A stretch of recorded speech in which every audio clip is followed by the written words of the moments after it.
Hey guys, तो आज हम देखने वाले हैं बुद्धिज्म और जैनिज्म के बारे में।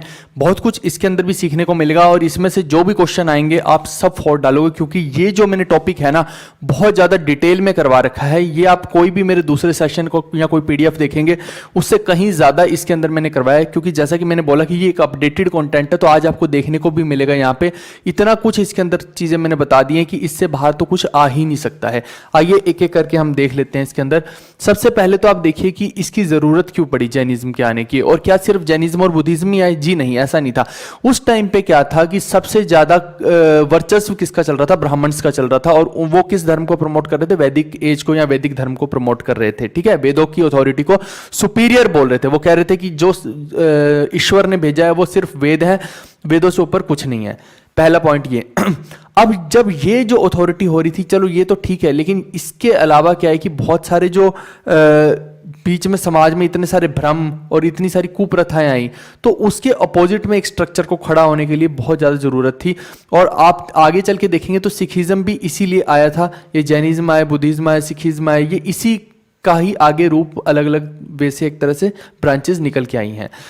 अब देखिए कि बहुत सारे धर्म आए उस टाइम पे, सिर्फ ये नहीं था। सेक्ट कह लीजिए, इनको धर्म ना कीजिए, सेक्ट्स कह लीजिए, बहुत सारे आए। लेकिन ये जो है ये बहुत ज़्यादा फेमस हुआ, उसके पीछे कारण भी थे। अभी आपको सब चीज़ें देखने को मिलेंगी। सबसे पहले तो इसका कारण समझते हैं आने का।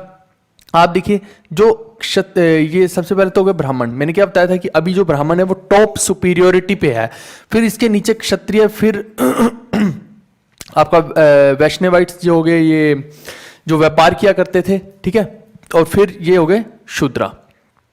अब यहां पे देखिए दिक्कत क्या हो रही थी। जो शूद्र था उसको ना तो रिस्पेक्ट मिल रही थी, ना अच्छा काम मिल रहा था, ना कारोबार मिल रहा था, गाली गलौच उसके साथ खूब होती थी, शोषण हो रहा था, एक्सप्लॉयटेशन हो रही थी, इसलिए ये दुखी था। पहला कारण। दूसरा, जो वैष्णव था ये बोलता था कि भाई जब धन मैं दूं, सारे का सारा जितना भी आपकी सेना को चलाने के लिए, आपके राज्य को चलाने के लिए मेहनत मैं करूं, इतना, क्योंकि सब कुछ व्यापार से ही चलता है, पैसे से ही चलता है, तो मेरे को वो रिस्पेक्ट क्यों नहीं दे रहे हो आप? यहां पे मेरे को रिस्पेक्ट ही नहीं मिल रही है, तो ये दुखी।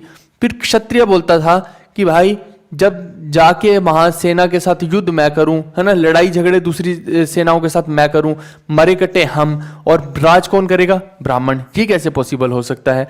क्षत्रिय भी सेटिस्फाइड नहीं था। यानी कि ये तीनों ही वर्ग जो हैं, ये तीनों ही वर्ण जो हैं, ये सेटिस्फाइड नहीं थे। किससे? ब्राह्मण से। तो इस वजह से क्या हुआ कि यहाँ पे एक नया सेक्ट सामने आया जिसको हमने बोला जैनिज्म। अब जैनिज्म को क्यों प्रमोट किया गया, इसके पीछे का आप कारण समझ सकते हैं यहाँ पे।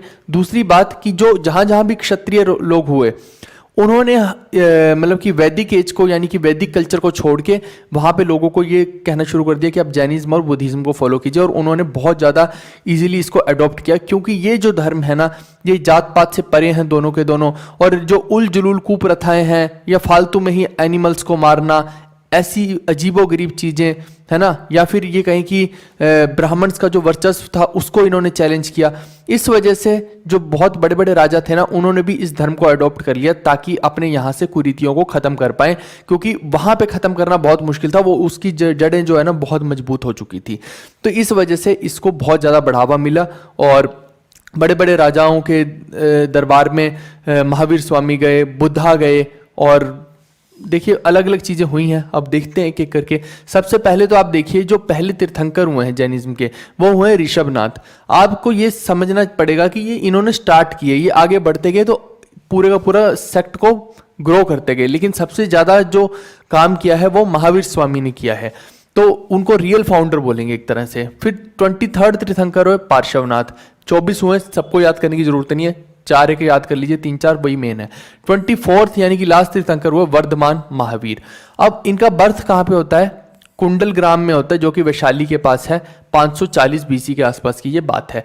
देखिए इसको मैं 600 बीसी लगभग इसलिए लिख रहा हूँ क्योंकि ये लगभग 600 बीसी के आसपास का है। जन्म और मरण के बीच के टाइम को लिख दिया मैंने लगभग यहाँ पे, है ना। और चाइल्डहुड नाम इनका है वर्धमान। और साथ में आप देखिए जो इनके पिता हैं उनका नाम है सिद्धार्थ, जो कि हेड है जनंत्रिका क्लैन के। ये यहाँ ध्यान रखना, ये क्लैन पूछ लिया जाता है कौन सी क्लैन के, यानी कि जो इनके पिता हैं वो भी हेड है, लेकिन ये बहुत बड़े राजा नहीं है, आप समझना। ये एक कोई कबीला कह लीजिए या क्लैन कह लीजिए, उसके हेड हैं। और एक तरह से कहाँ से आए फिर ये भी क्षत्रिय फैमिली से ही हो गए। तो ये भी एक कारण था कि क्षत्रियों ने इस धर्म को बहुत ज़्यादा प्रमोट किया, और जो वैष्णव्स थे उन्होंने भी अपने दरबार खोल दी कि भैया ये लो, जितना खजाना चाहिए, तुम्हारे मंदिर जितने भी हैं, जितने भी स्तूप हैं, वो सब हम बनवाएंगे, टेंशन मत लो, जितना भी तुम्हारा लिटरेचर है हम उसको प्रमोट करेंगे। तो इस वजह से, और शूद्रों को क्या फ़ायदा था कि यहाँ पे जात पात का कोई सीन ही नहीं है, तो उनको पूरी रिस्पेक्ट उनको भी मिल रही थी। तो यहाँ पे इसलिए इसने बहुत ज़्यादा छक्के छुड़ा दिए वैदिक वाले लोगों के, है ना, ब्राह्मण से एक तरह से। तो यहाँ पे देखिए, जब भी मैं ब्राह्मण से बोलता हूँ तो कोई ऑफेंड मत हो ना, मैं बार बार क्यों बोल रहा हूँ, क्योंकि कि हमारे इतिहास में लिखा हुआ है। ये मेरे को कोई शौक नहीं है कि मैं अपनी मर्जी से ये सब चीज़ें बोल रहा हूँ, और ना ही मेरा किसी के लिए कोई पर्सनल ईगो या पर्सनल कोई बैर विरोध है।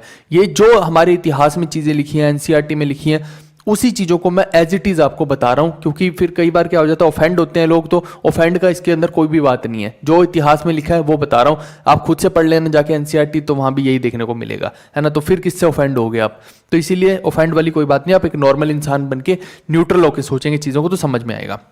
और जो इनकी मदर थी उनका नाम था त्रिशला, और ये जो है ये किसकी सिस्टर है? चेतक की। चेतक कहाँ के राजा है? ये है नेपाल के लिच्छवी क्लैन के, ठीक है, लिच्छवी चीफ है चेतक। अब ध्यान देना एक बात, जो महावीर स्वामी है इनका एक दूर का रिलेशन किससे निकल के आता है? बिंबिसार से भी निकल के आता है। और बिंबिसार बहुत बड़ा राजा हुआ है मगध साम्राज्य का, जिसने बहुत ज्यादा एक्सपेंशन की और उसके आगे कोई टिक भी नहीं पाया। तो यानी बट ये क्लियर नहीं है कि बिंबिसार ने जैनिज्म को प्रमोट किया या बुद्धिज्म को किया, किसको किया, ये बहुत ज्यादा क्लैरिटी से अभी हम नहीं बता सकते। लेकिन इतना पता है कि इनका एक रिलेशन कैसे निकल के आता है वो मैं बता देता हूं। जो त्रिशला इनकी माता है, ठीक है, अब वो कहां से है?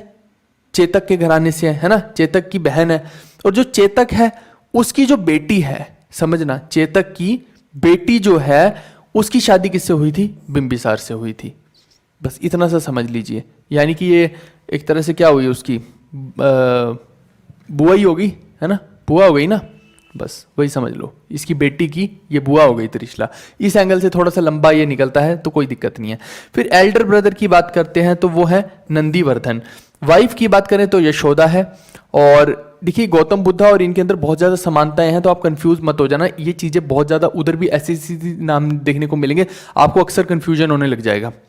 इनके पापा का नाम सिद्धार्थ है, गौतम बुद्ध का खुद का नाम सिद्धार्थ है। यहाँ पे यशोदा है, वहाँ यशोधरा है, तो थोड़ा सा आप कंफ्यूज मत हो जाएगा, थोड़ा ध्यान दीजिएगा चीज़ों का, क्योंकि ऑप्शन में वहाँ यशोदा भी दे देगा, वो यशोधरा भी दे देगा, फिर आप कंफ्यूज हो जाएंगे। आप गलती से भी वो आर ए का ही तो फर्क है, तो फिर गड़बड़ हो जाएगी सारी की सारी।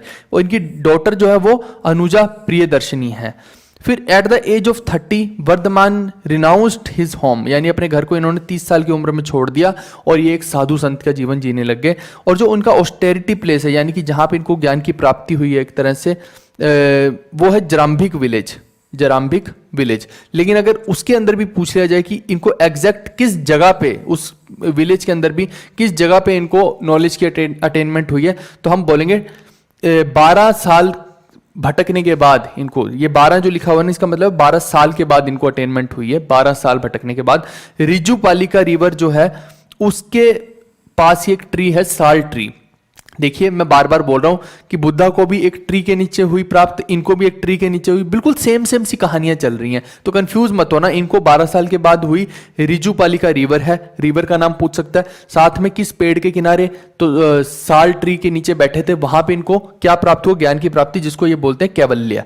ठीक है, इसको क्या बोलते हैं? कैवल्य। अब इनके पहले फॉलोअर कौन थे? जमाली। और यही जो जमाली है, इसको ये क्या करते हैं, जो इनकी बेटी अनुजा प्रियदर्शनी है उसके साथ इसकी शादी करवा देते हैं।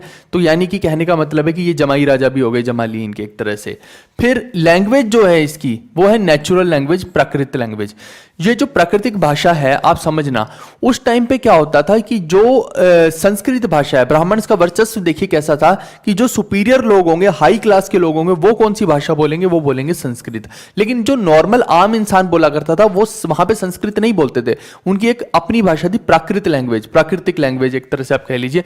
तो जो महावीर स्वामी है, इन्होंने किसको प्रमोट किया, या फिर जैनिज्म ने किसको प्रमोट किया? प्राकृत लैंग्वेज को, क्योंकि ये एक लैंग्वेज जो है मास नंबर ऑफ ऑडियंस तक जाएगी, ये अपनी बात बहुत बड़ी ऑडियंस तक पहुंचा सकते हैं। जबकि वहां पे शोशाबाजी ये हो रही थी कि जो हाई क्लास का बंदा वो संस्कृत बोलेगा। वही वाली बात है जैसे आज की डेट में कि कोई इंग्लिश झाड़ने लग जाए तो आप बोलेंगे कि ये तो भैया बहुत विद्वान है, और अगर वही बंदा हिंदी में बात करे तो आप बोलेंगे कि गवार है। वही वाली चीज है ना, आज भी यही हो रखा है हमारे समाज में। तो ये उस टाइम की भी बात है कि उस टाइम पे जो संस्कृत बोले तो बहुत विद्वान है, और अगर कोई प्राकृत बोले तो गवार है। ये वही वाली चीज है, विद्वान का मतलब संस्कृत हो गया। तो इन्होंने इस लैंग्वेज को भी एक तरह से क्या किया, चैलेंज कर दिया। और साथ में ये जो कंटेम्प्रेरी हुए किसके हुए, बिंबिसार के। और इसका कारण मैं पहले भी बता चुका हूं कि बिंबिसार से इनका लॉन्ग रिलेशन भी निकल के आ रहा है, तो आपको याद रखना है ये। फिर डेथ की बात करते हैं तो 468 बीसी में पावापुरी में डेथ हुई है। तो ये पूछ लिया जाता है कहां पे हुई है, पावापुरी में हुई है 468 बीसी में। ठीक है भाई। अब देखिए कि इनके 3 रत्न जो हैं, 3 नॉवेल्स जो हैं इनके, वो आपको ध्यान रखने हैं, क्योंकि ये अक्सर पूछ लिया जाएगा और या फिर 4 ऑप्शन दे दिए जाएंगे और बोला जाएगा कि कौन सा इनका नॉवेल नहीं है। तो आपको ये 3 रत्न जो इन्होंने बताए हैं वो क्या है, सम्यक दर्शन यानी कि राइट फेथ, कि आपका जो भरोसा है, फेथ है, विश्वास है, एक सही जगह पे होना चाहिए। दूसरा है सम्यक ज्ञान, यानी कि आपकी जो नॉलेज है वो एकदम राइट होनी चाहिए। सम्यक का मतलब है राइट, ठीक है।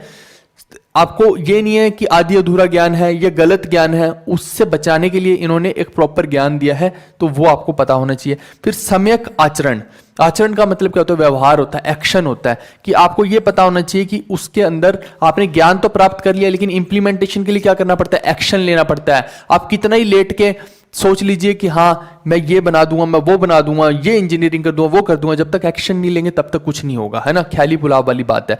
अब एक और चीज है कि बिंबिसार के ये कंटेम्प्रेरी थे, और बिंबिसार के सिर्फ यही कंटेम्प्रेरी नहीं थे, बिंबिसार के महावीर के साथ साथ बुद्धा भी कंटेम्प्रेरी थे। तो ये आपको ध्यान रखना। और उदयन के भी कंटेम्प्रेरी थे, आगे जब हम देखेंगे, क्योंकि उदयन जो होता है बेटा होता है बिंबिसार का, तो वो उसकी हत्या करके खुद गद्दी पे बैठ जाता है। वो सब बातें बात की हैं, पहले हम यहाँ पे देखते हैं, फोकस करते हैं। ठीक है, ये मोटी मोटी चीज़ है। और ये भी आपको पता होना चाहिए कि जो महावीर स्वामी और बुद्ध हैं, ये भी आपस में एक दूसरे के कंटेम्प्रेरी हैं। कंटेम्प्रेरी का मतलब होता है एक ही समय में, यानी आज का काल चल रहा है, तो मोदी जी और राहुल गांधी क्या कंटेम्प्रेरी हैं एक दूसरे के, यानी एक ही समय में ये दोनों एग्जिस्ट करते हैं। तो यानी कि बुद्धा और महावीर स्वामी एक ही समय में एग्जिस्ट करते थे। महावीर स्वामी उनसे बड़े थे थोड़े, ठीक है, कुछ साल बड़े थे, ये समझ लीजिए। अब देखिए कि इसके अंदर 5 मेन टीचिंग्स दी गई हैं। वो 5 जो टीचिंग्स हैं उनको वॉज भी कह सकते हैं। 4 वो जो है वो तो पुराने जितने भी तीर्थंकर हुआ उन्होंने दी, और एक वो जो है या एक टीचिंग है जो वो किन्होंने दी, महावीर स्वामी ने दी। तो आइए देख लेते हैं। एक तो बोलते हैं नॉन इंजुरी, ठीक है, अहिंसा नहीं करनी है आपको, ये देखिए पहली टीचिंग होगी। फिर नॉन लाइंग यानी कि सत्य बोलना है, सत्य हो गई दूसरी टीचिंग। फिर तीसरी है नॉन स्टीलिंग, आस्त्य यानी कि चोरी नहीं करनी है, ये हो गई तीसरी टीचिंग। फिर नॉन पोजेशन, अपरिग्रह, इसको स्टार मार्क कर लो, यहां पे लिखा है अपरिग्रह, नॉन पोजेशन, ये हो गया चौथे नंबर की। ठीक है, अब ये अपरिग्रह ही है जिसकी वजह से आगे क्या है कि ये 2 सेक्ट्स में डिवाइड हो जाता है, श्वेतांबर और दिगंबर में। वो बस इसको याद रखना, अपरिग्रह को याद रखना। इसका मतलब है नॉन पोजेशन, यानी कि कुछ भी आपको कोई प्रॉपर्टी या जीवन के अंदर कोई भी ऐसा लालच, लालसा या कहीं पे आपकी कोई मोह, कुछ भी नहीं रखना है आपको अपने मन के अंदर। ठीक है, यानी कुछ भी होल्ड नहीं करना अपने लिए, कुछ नहीं रखना है आपको। फिर लास्ट इसके अंदर है ब्रह्मचर्य। ठीक है, it was added by Mahavir. Brahmacharya जो है वो महावीर स्वामी के द्वारा ऐड की गई है, ये आपको ध्यान रखना है। ये अक्सर पेपर के अंदर क्वेश्चन पूछ लिया जाता है कि महावीर स्वामी ने कौन सी ऐड की, तो आप बोलेंगे ब्रह्मचर्य को महावीर स्वामी ने ऐड किया। बाकी जितनी भी है ये 4, ये किसने ऐड की हैं, ये इनसे पहले जो तीर्थंकर हुआ उन्होंने ऐड की हैं। अब आगे देखते हैं इसके अंदर हम। आप देखिए कि महावीर स्वामी ने ना 2 जो बिजनेस है, 2 प्रोफेशंस हैं, उनके लिए रिकमेंड किया कि भैया आपको, अगर आप जैन धर्म के फॉलोअर हैं तो आपको ये जो 2 प्रोफेशंस हैं ये आप चूज कर सकते हैं। जैसे कि पहला है एग्रीकल्चर और दूसरा ट्रेड। लेकिन एग्रीकल्चर जो है उसको भी उन्होंने क्या बोला कि ये क्या है, सिन है, कोशिश करो कि एग्रीकल्चर को ना चूज किया जाए। आप सोचेंगे कि ऐसा क्यों है पाप करना है एग्रीकल्चर को। इसका कारण है कि जब आप हल जोतते हैं, जमीन को देखते हैं, तो उसके अंदर बहुत सारे नीचे कीट पतंगे होते हैं, अर्थवर्म्स होते हैं, छोटे छोटे कीड़े होते हैं। तो वो हल, क्योंकि आपको पता है तीखा होता है, तो जोतते हुए क्या होता है कि वो बहुत सारे कीड़े मकोड़ों को मार के निकल जाता है, जिससे कि आपके पास क्या, आपके ऊपर क्या चढ़ा, पाप चढ़ रहा है, आपने कीड़े मकोड़ों को मार दिया। यानी कि ये चाहते थे कि वायलेंस तो है ना बिल्कुल एकदम नेग्लिजिबल हो जाए, 0 वायलेंस चाहते थे ये। ठीक है, तो इस वजह से इन्होंने बोला कि जो जैन धर्म के लोग हैं वो क्या कीजिए, ट्रेड कीजिए। ट्रेड में कोई समस्या नहीं है, यहाँ तो आप व्यापारी कर रहे हैं, किसी की कोई हानि नहीं हो रही है। ठीक है, आप देखेंगे कि आज की डेट में भी जो जैन समाज है, ज्यादातर ये लोग क्या है, व्यापार के अंदर ही पाए जाते हैं।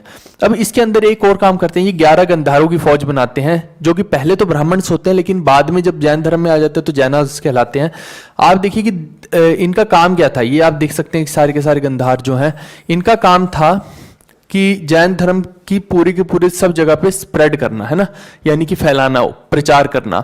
लेकिन अब ये इनका ये भी काम था कि महावीर स्वामी रहें या ना रहें, जैसे हम क्या करते हैं, अकबर के 9 रत्न थे, ऐसे बोलते हैं ना कि वो सारा कुछ चलाते रहे। इनका था महावीर स्वामी का कि मैं तुम्हें सारी शिक्षा दीक्षा दे जाऊंगा, मैं रहूं ना रहूं, लेकिन जैन धर्म तुम सबके द्वारा चलते रहना चाहिए। सोच इनकी बहुत अच्छी थी। लेकिन होता क्या है कि 10 गंधार जो होते हैं वो तो महावीर स्वामी साहब के समय में ही अल्लाह को प्यारे हो जाते हैं या फिर इस दुनिया को छोड़ के चले जाते हैं। जो 11वें गांधार है उनका नाम है आर्य सुधर्मन, यानी कि 10 के बारे में कोई नहीं पूछेगा आपसे, अगर कोई पूछेगा पेपर के अंदर तो आर्य सुधर्मन के बारे में ही पूछेगा, क्योंकि अल्टीमेटली आर्य सुधर्मन ही है जिन्होंने जैन धर्म का प्रचार किया आगे चल के।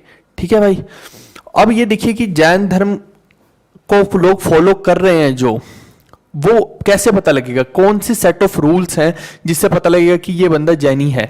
तो ये 3 क्वेश्चन आपसे पूछेंगे। ठीक है, सपोज कीजिए कि आप महावीर स्वामी के पास गए या कोई भी व्यक्ति है गया, है ना, तो वो सीधा पहला क्वेश्चन आपसे पूछा जाएगा कि गॉड्स एग्जिस्टेंस, यानी कि क्या भगवान एग्जिस्ट करता है।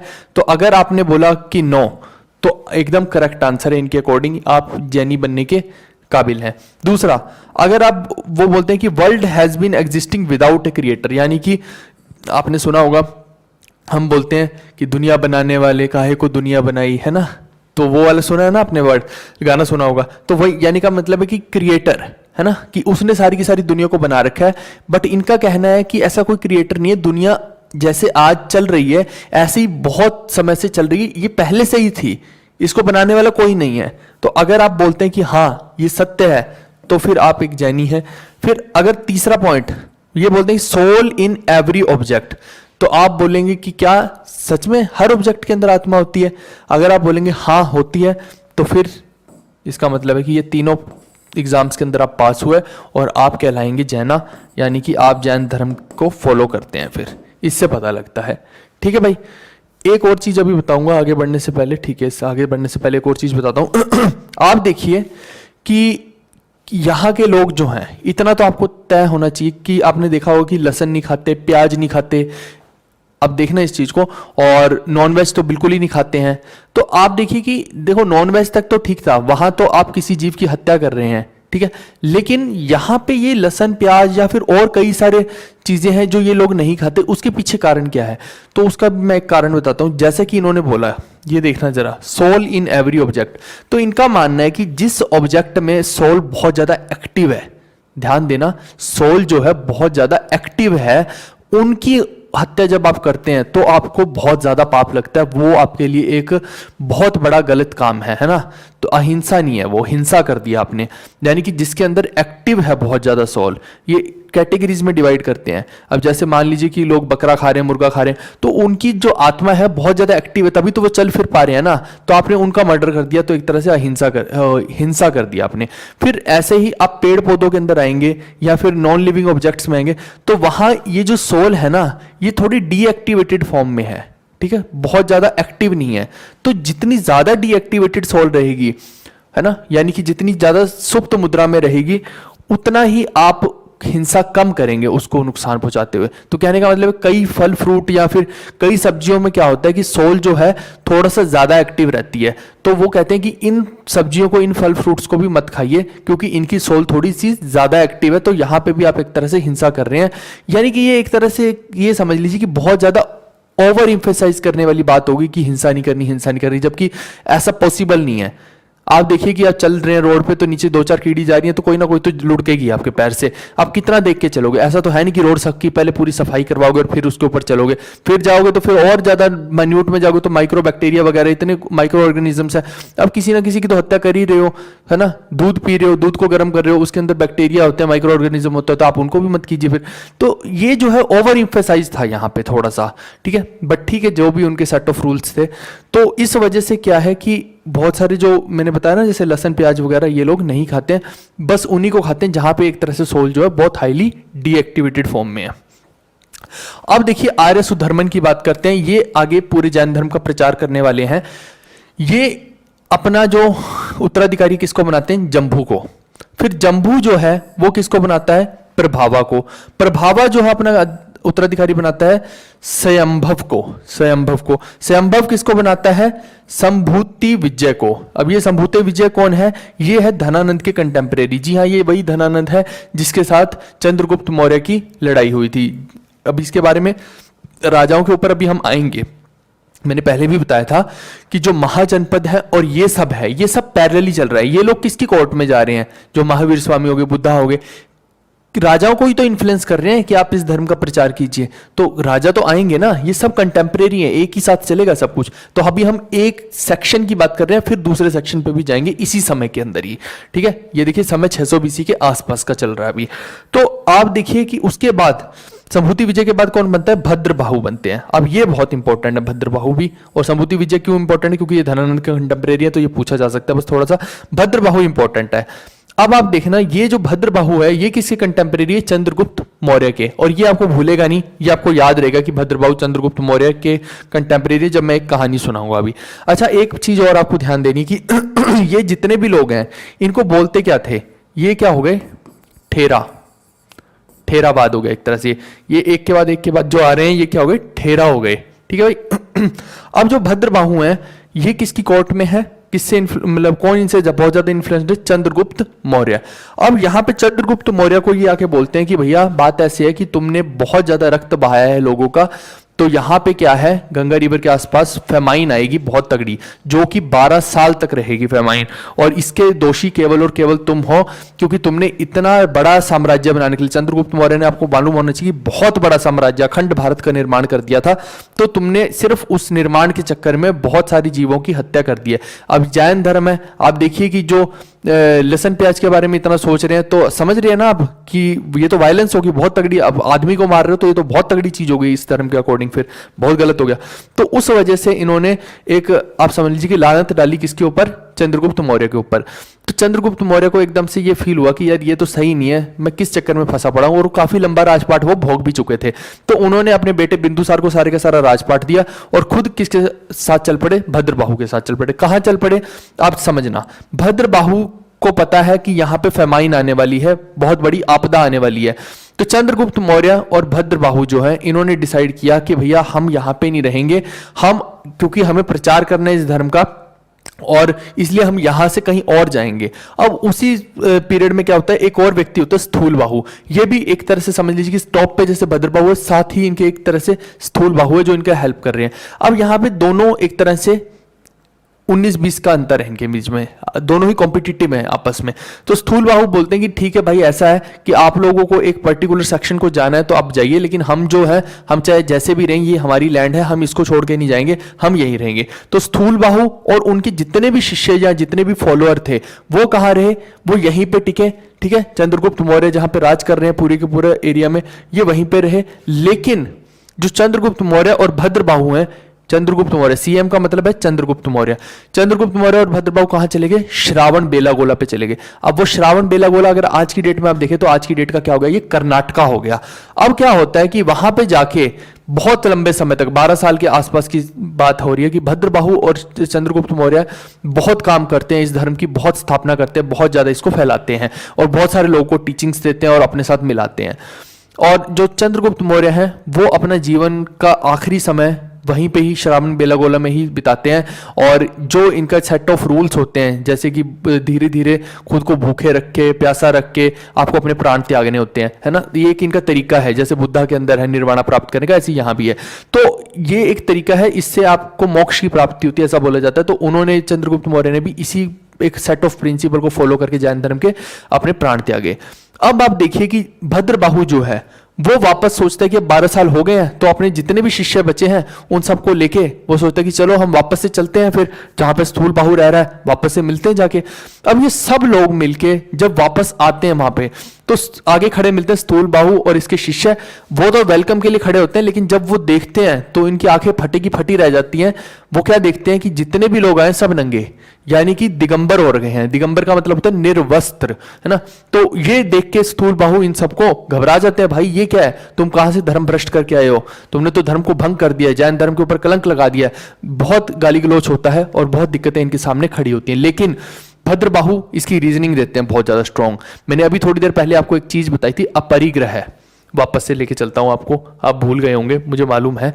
ये देखिए अपरिग्रह, यहां भी मैंने बताया था अपरिग्रह, नॉन पोजेशन, यानी कि आपको ना किसी प्रॉपर्टी का पोजेशन रखना है, ना किसी लव का, ना मोह का, किसी भी चीज का अपने ऊपर पोजेशन नहीं रखना है कि मेरा इस दुनिया में कुछ भी नहीं है, आपको ये बोलना है। लेकिन इन्होंने फिर एक रीजनिंग दी, ये बोलते कि जब हमने ऐसा बोल दिया तो ये जो अपने ऊपर कपड़े पहन रखे हैं इनको भी आप क्यों पोजेस कर रहे हैं। आप कपड़े जब पहनते हैं तो ये बोलते हैं ना कि ये तो मेरे कपड़े हैं, है ना, ये मैं पहन रहा हूं, तो फिर आप इनको भी उतार के फेंक दीजिए। इसलिए इन्होंने ये रीजनिंग दी कि इसीलिए हम सब निर्वस्त्र हो गए हैं, अब हम कहलाए हैं दिगंबर, ठीक है। तो इस चक्कर में क्या होता है, इन दोनों की बहस हो जाती है। बट ये लोग स्थूल बाहु के जो शिष्य और ये हैं, ये इसको एक्सेप्ट नहीं करते, ये बोलते कि ऐसा महावीर स्वामी नहीं बोल के गए हैं, तो आप ऐसा ये जो चीज है ये मत फैलाइए। इस चक्कर में यहां पे दो सेक्ट बन जाते हैं, यानी कि एक धर्म है जिसके दो भागों में डिवीजन हो गए। आप देखिए जब मेन फॉलोअर चले जाते हैं ना, तो आगे धर्म ना अपने अपने हिसाब से ये लोग बांटते जाते थे, जो कि होना नहीं चाहिए था। अगर एक ही लाइन में चलता आ रहा है धर्म, तो इसका मतलब है कि एकदम करेक्ट, सही, जो शुरुआत से लेके अंत तक सही चल रहा है। लेकिन यहां पे ये बहुत सारे धर्मों में, आप बुद्ध धर्म में देखेंगे वहां भी यही हो रखा है ना, कि बुद्धा ने स्टार्ट तो क्या किया था और अंत में जाके वो बन क्या जाता है, कुछ और ही बन जाता है। वैसे ही यहां पे आप देखिए कि ये दो सेक्ट्स में डिवाइड हो गया, एक इधर और एक इधर, ठीक है। अब ये जो है ये है स्थूल बाहु, और ये क्या हुए, ये हुए श्वेतांबर। श्वेतांबर का मतलब, श्वेत का मतलब होता है सफेद, तो इन्होंने सफेद कपड़े पहने, इसीलिए ये हुए श्वेतांबर। और जिन्होंने कपड़े नहीं पहने वो क्या हुए, दिगंबर, ठीक है। जैसे कि आप यहां पे भद्रबाहु को देख सकते हैं, ये हुए दिगंबर, ठीक है भाई साहब।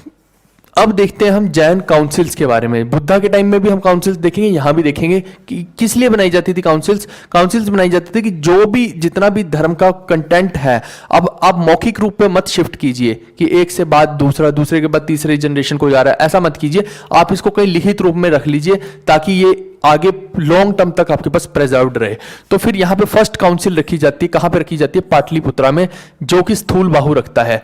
और क्योंकि ये देखिए कि ये आपस में एक दूसरे को बुलाते हैं स्थूल बाहु भद्रबाहु, लेकिन कॉन्फ्लिक्ट ऑफ इंटरेस्ट के कारण ये इस जो पूरी की पूरी इसमें भद्रबाहु नहीं होते, स्थूल बाहु ही रहते हैं, मतलब यही लीड करते हैं, ठीक है। वो आने से मना कर देते हैं।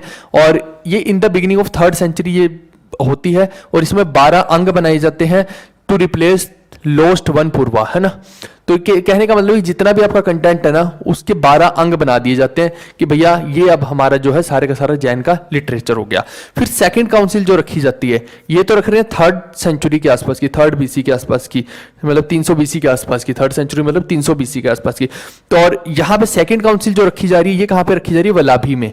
ये पाटलिपुत्रा में, ये वल्लाभी में। ये पूछेगा यही चीजें कि कहाँ रखी गई, तो पाटलिपुत्रा, ये कहाँ रखी गई, वल्लाभी में।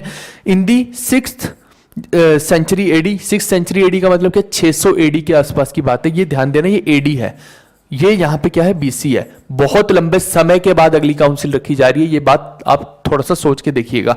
ये 513 AD के अंदर है, और अभी आपको पता है जैन धर्म कब का है, 600 BC के आसपास का है। तो बस यहां से आप क्लियर कर सकते हैं, लगभग 1000 साल मान लीजिए आप, बहुत लंबा समय हो गया ये, है ना।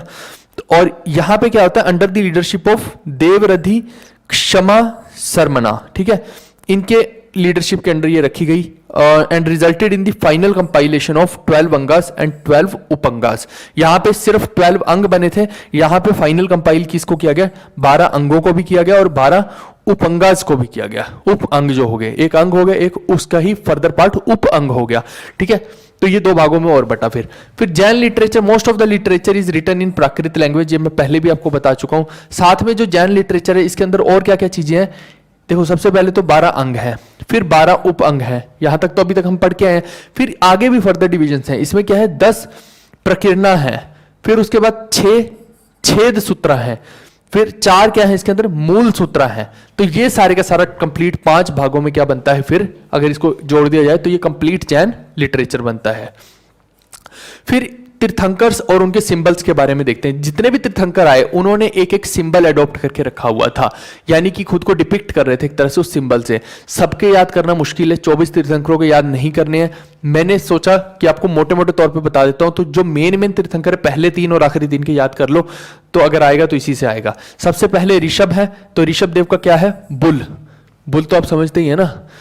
और या अजीतनाथ सेकंड है, तो इनका क्या है? एलिफेंट। फिर तीसरे हैं संभवनाथ, तो इनका है हॉर्स, घोड़ा। तो ये तो हो गए पहले 3 तीर्थंकरों के सिंबल। अब जो लास्ट के 3 तीर्थंकर हैं, पहला है अरिष्टानेमी या नेमिनाथ भी इनको बोल दिया जाता है, तो इनका है conch shell. Conch shell, shell नहीं होते जो हम समुद्र के अंदर से निकालते हैं जो शेल, उनकी बात हो रही है ये। फिर जो पार्श्वनाथ है 23rd तीर्थंकर है, इनका है सांप, सरपेंट। और महावीर स्वामी 24th है, इनका है लायन। ठीक है भाई, तो ये टोटल ये भी आप याद रख सकते हैं सिंबल्स, क्योंकि एग्जाम के पॉइंट ऑफ व्यू से मैं सब कुछ कवर करके चल रहा हूं, कुछ भी आपका छूटेगा नहीं इसके अंदर। अब सम अदर इंपॉर्टेंट फैक्ट्स अगर देखते हैं तो देखिए कि जो नेम्स ऑफ 2 जैन तीर्थंकर्स ऋषभदेव और अरिष्टानेमी, इनका जो दोनों का नाम है ना, वेदों के अंदर भी आया है। अरिष्टानेमी को ही नेमिनाथ भी बोलते हैं, और ऋषभदेव, इन दोनों का नाम किस वेद में आया है? ऋग्वेद में आया है। जी हाँ, वेदों में भी इनका नाम लिखा हुआ है। फिर विष्णु पुराण और भगवत पुराण में क्या डिस्क्राइब है कि ऋषभ जो है वो इनकारनेशन है नारायण के। अब मैंने क्या बोला आपको कि ये सब चीजें जो है पुराणों के अंदर, या फिर अब देखिए मैं बस ज्यादा नहीं बोलता, पुराणों के अंदर स्पेशली क्या है, बहुत ज्यादा मिलावट हुई है। जबकि ये चीज कहां से आ गई, ये चीज का क्या सेंस बैठ रहा है, कहां से ये चीज निकल के और कहां क्या बनाया जा रहा है, आप खुद समझदार हैं। क्योंकि मैं बोल रहा हूं आपको कि ये वैदिक लिटरेचर, जो वैदिक अथॉरिटी थी, उसके ऊपर एक बहुत बड़ा क्वेश्चन मार्क इन्होंने क्रिएट कर दिया। इन्होंने कंप्लीटली वेदों की अथॉरिटी को क्रॉस कर दिया कि कुछ नहीं है वेद वुद, सब जो हम बता रहे हैं ये एकदम सही है। और मास स्केल में पागलों की तरह हुजूम इनके पीछे हो लिया है ना, इतने बड़े स्केल पे लोग इनके पीछे हो लिए, मतलब ब्राह्मणों को कोई पूछ ही नहीं रहा है। तो एट द एंड क्या हुआ, मिलावट की क्यों गई? अब आप सोचिए, तो वो अपनी ही सुप्रीमेसी को वापस हासिल करने के लिए ऐसी ऐसी मिलावटें की गई। यानी कि आप जो ये सेक्ट निकला है ना, आप ये डिफाइन कर दीजिए कि भैया ये जो है ये तो विष्णु भगवान के ही अवतार नीचे भेजे गए हैं। अगर ऐसा आपने डिफाइन कर दिया, इसका मतलब कि बड़ा कौन हुआ? बड़े तो फिर विष्णु भगवान हुए ना इनके अकॉर्डिंग। समझो इस चीज को, इस साइकोलॉजी को। यानी कि वैदिक लिटरेचर तो फिर और बड़ा हो गया जैन लिटरेचर से। तो आप फॉलो किसको करना चाहिए? आपको वैदिक को करना चाहिए। ये इस तरह की जो भ्रांतियां हैं ना, फिर ये सब शुरू हो गई, जबकि इसका कोई सेंस निकलता हुआ दिख नहीं रहा है। कैसे ये डिफाइन हो रहा है, ये भी कहीं से कोई क्लैरिटी आ नहीं रही है। ठीक है, तो चलिए ठीक है जो भी है, बट अब हमें तो क्वेश्चन आएंगे एग्जाम में, तो ये सब तो हम नहीं बता सकते। लेकिन ये कुछ कुछ चीजें मैं आपको ऐसी बताता हूं, इसको ना जो यूपीएससी वाले बच्चे हैं वो तो थोड़ा सा इजीली समझ पाते हैं, क्योंकि वो लोग होते हैं ना जो उनका माइंड का जो स्तर होता है, लेवल होता है, वैसा होता है। अब जो कई बार क्या होता है कि हम जो नॉर्मल वनडे एग्जाम दे रहे होते हैं उसमें बच्चों के माइंड का स्तर उतना नहीं होता है, वो अभी भी जात पात, हिंदू धर्म, क्रिश्चियन धर्म, मुस्लिम धर्म, उस चक्रों में फंसे पड़े हैं। तो वहां पे फिर जब आपका स्तर ही वो नहीं है, आपका एजुकेशन लेवल वो नहीं है, तो आप इन चीजों को समझ नहीं पाएंगे। डेप्थ ऑफ नॉलेज जब चाहिए होती है तो आपको बहुत सारे फैक्ट्स देखने पड़ते हैं और उसके पीछे के कारण समझने पड़ते हैं। तो मैं आपको वो सब कारण भी समझाता जा रहा हूं। ये इसलिए समझाता जा रहा हूं कि चाहे कोई स्टेट एग्जाम की तैयारी कर रहा है, चाहे कोई वनडे एग्जाम्स की तैयारी कर रहा है, चाहे एसएससी हो गया, जितने भी और भी रेलवे के हो गए, तो उसमें मैं ये चाहता हूं कि सारा कुछ कवर हो जाए। इस वजह से मैं आपको सारी कहानियां भी बता रहा हूं, उनके पीछे के कारण भी बता रहा हूं, इकोनॉमिक रीजंस भी बता रहा हूं, सोशल रीजंस भी बता रहा हूं, पॉलिटिकल रीजंस भी बता रहा हूं। तो ये बहुत जरूरी हो जाता है, और ये सब चीजें पता होंगी ना तो आप कल को खड़े होकर बताएंगे कि भैया हमने यहां से पढ़ा है। आपको फिर जो आपकी नॉलेज होगी और दूसरे बंदे की नॉलेज होगी ना, जमीन आसमान का दोनों के अंदर फर्क होगा। किसी और टीचर से किसी ने पढ़ा हो और आपने मुझसे पढ़ लिया, जब खड़े होंगे तो आपको दोनों के बीच, दोनों बच्चों के बीच में डिफरेंस देखेंगे आप कि क्या है। अब ये तभी आएगा जब आप अपने एजुकेशन लेवल को बढ़ाना चाहेंगे, आप रैशनल होकर सोचेंगे। अब धर्म के हिसाब से सोचना शुरू कर देंगे, चीजों को न्यूट्रल नहीं रहेंगे, तो आप कोई भी चीज को सही नहीं सोचेंगे। आप कास्ट के, रिलीजन के हिसाब से सोचना शुरू कर देंगे तो कभी भी सही डिसीजन इसके अंदर नहीं ले पाएंगे। ठीक है, अब देखिए, in the course of wandering Mahavira met Makkhali Gosala, the founder of Ajivika sect. अब आजीविका सेक्ट इसके अंदर देखिए, फर्दर मैंने क्या बोला, इसके अंदर भी बहुत सारे सेक्ट्स बन जाते हैं। तो एक बनता है आजीविका सेक्ट, तो उसको किसने स्टार्ट किया था? मखाली गोसाला ने स्टार्ट किया था। और महावीर जब अपना भ्रमण कर रहे थे बहुत जगह पे अलग अलग जाके, तो वो किसको मिले थे? मखाली गोसाला को मिले थे, जो कि फाउंडर है आजीविका सेक्ट के। अब साथ में अशोका's ग्रैंडसन संप्राति एक्सेप्टेड जैनिज्म, जैसे कि मैंने बताया कि चंद्रगुप्त मौर्य जो है उन्होंने क्या एक्सेप्ट किया, जैनिज्म किया, लेकिन आगे चल के अशोका उनके क्या है, ग्रैंडसन है, तो उन्होंने क्या किया, बुद्धिज्म को अडॉप्ट किया। लेकिन वहीं पे अशोका के ग्रैंडसन जो है संप्राति, उन्होंने वापस से किसको अडॉप्ट किया, जैनिज्म को अडॉप्ट किया। In the first century AD Mathura became the centre of Jain art and culture, तो मथुरा इनका जो है मेन हब बन गया था जैन धर्म की। अगर आपको आर्ट और कल्चर के बारे में जानना है तो आप कहां जाइए, मथुरा में जाइए, वहां पे देखने को मिलेगा। उस टाइम की बात कर रहा हूं, in the first century AD, ठीक है, 100 एडी के आसपास की बात है। The spread of Jainism in Karnataka is attributed to Chandragupta Maurya, ये मैं पहले ही बता चुका हूं। श्रावण बेलागोला में कौन गया था, चंद्रगुप्त मौर्य गए थे, किसके साथ गए थे, भद्रबाहु के साथ गए थे। फिर मैनी जैना followers went south under the leadership of Bhadrabahu, ये मैंने पहले भी बताया कि ये साउथ में गए। साउथ कहां है, कर्नाटका कहाँ है, साउथ में ही तो है ना, तो वहां पे इन्होंने पूरे धर्म का प्रचार किया। These southern followers later formed the Digambar sect, और ये मैं अभी पूरी की पूरी कहानी श्वेतांबर और दिगंबर की भी समझा के आया हूं। ये इंपॉर्टेंट फैक्ट्स है, सीधे सीधे क्वेश्चन पूछेंगे इसमें से। फिर those who remained at Magadha, मतलब कि जो चंद्रगुप्त मौर्य जहां पे राज कर रहे थे मगध के अंदर, तो वहां पे कौन बचे थे, फिर स्थूल बाहु बचे थे, और स्थूल बाहु ने क्या फॉर्म कर दिया वहां पे, श्वेतांबर सेक्ट। तो वही यहां पे लिखा हो, स्थूल बाहु बचे और उन्होंने श्वेतांबर सेक्ट यानी कि व्हाइट गारमेंट्स वाला सेक्ट शुरू कर दिया। तो ये अभी तक हमने पढ़ा जैन धर्म के बारे में। नेक्स्ट हम पढ़ेंगे बुद्ध धर्म के बारे में, तो वो मैं सोच रहा हूँ नेक्स्ट सेशन में कवर कर लेते हैं बुद्धा के बारे में। तो ठीक है, हम मिलते हैं नेक्स्ट सेशन में। Bye bye, take care, see you, love you all.